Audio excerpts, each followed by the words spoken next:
Sabe aquela ideia de que as lições mais poderosas sobre negócios e superação vêm de livros modernos? E se eu dissesse que uma das histórias mais incríveis sobre empreendedorismo está, na verdade, num relato de fé com milhares de anos? Hoje, a gente vai mergulhar na história de uma viúva, lá de 2 Reis, capítulo 4, e ver como ela pode mudar totalmente a nossa forma de enxergar recursos, fé e estratégia. Parece-me estranho, né?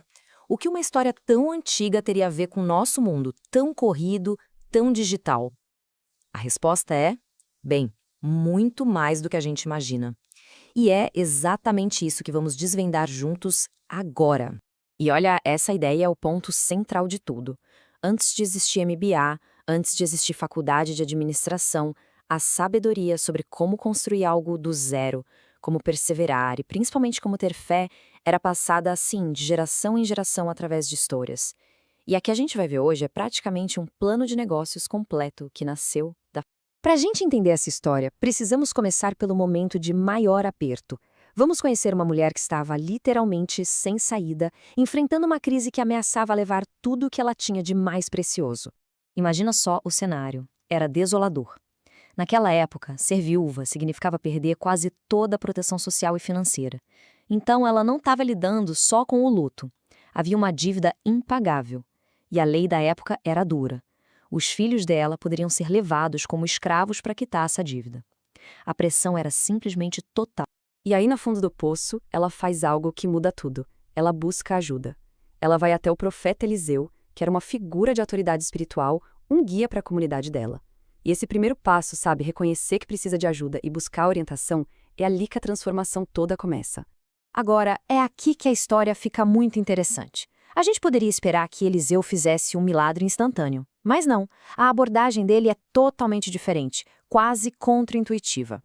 Gente, essa pergunta é simplesmente genial. É uma verdadeira aula de mentoria. Em vez de dar a solução de bandeja, Eliseu faz com que ela olhe para dentro, para a casa dela. Ele muda o foco. Tira da mentalidade de escassez, o que falta, a dívida, e leva para uma mentalidade de inventário. Ok, o que a gente já tem para trabalhar? E a resposta dela é a resposta que muita gente daria. Eu não tenho nada. Quer dizer, só tenho essa coisinha aqui que não vale nada.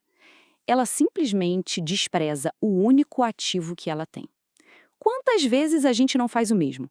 Acha que aquela nossa ideia, aquele talento, aquele contato é só uma pequena botija de azeite e não serve para nada. E aí vem o plano de ação. Repara só, não é só um tenha fé e espere.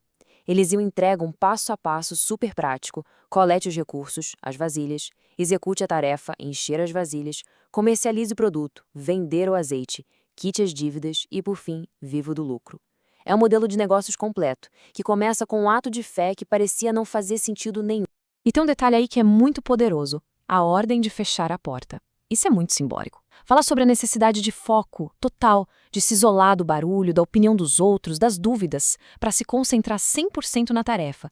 Uma lição valiosíssima sobre ter propósito e concentração. Ok, então a gente já tem a fé, já tem o plano de ação, agora vamos para o clímax da história. O momento em que a fé e a ação se encontram e o resultado é extraordinário. É bom a gente sempre lembrar de onde tudo isso começou. Não foi com um grande investimento. Não foi com um empréstimo do banco. Foi com isso aqui, uma única, pequena, quase insignificante botija de azeite. A semente de tudo o que estava para acontecer. E o resultado é este: abundância. Aquele recurso mínimo, quando foi ativado pela fé e pela ação, não só resolveu o problema da dívida, ele transformou um cenário de desespero total em um campo de prosperidade que ela nunca poderia ter imaginado. E o mais incrível é que o milagre acontece enquanto ela está agindo. O azeite não para de fluir. Ele vai enchendo cada uma das vasilhas que a fé dela preparou.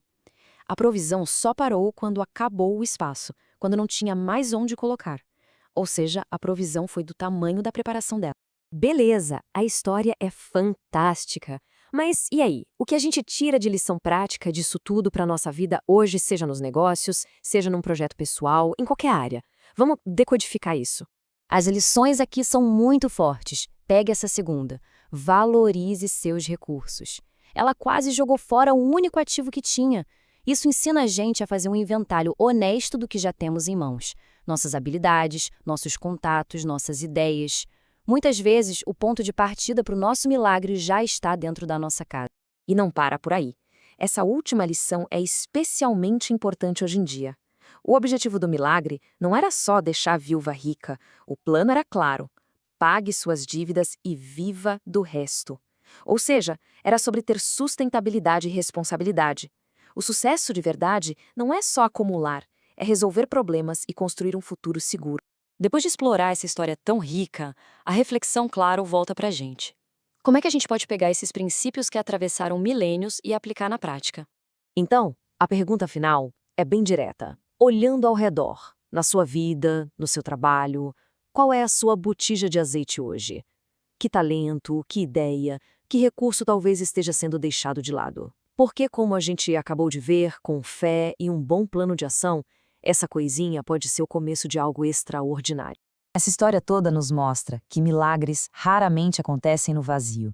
Eles acontecem no cruzamento da fé com a ação inteligente e diligente.